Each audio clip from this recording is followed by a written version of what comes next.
Hey, my name is JR. I'm a journeyman sprinkler fitter and the inventor of Riptide.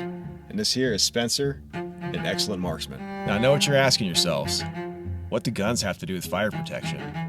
Not a fucking thing. But Riptide is so badass, it's bulletproof, and we're gonna prove it. You ready? Yep. Let's get it. I know.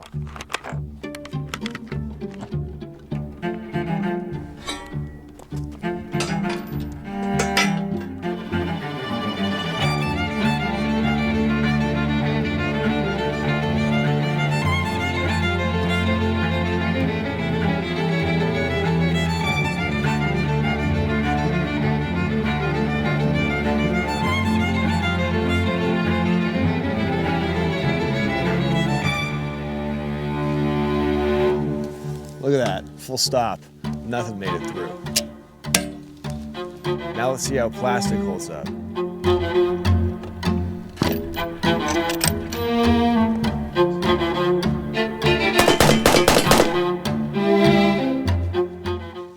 Man, that plastic thing is messed up. Yeah, you know what else is made of plastic? Sandwich baggies. I guess if you like your flow testing with a little side of ham and cheese, you know where to go.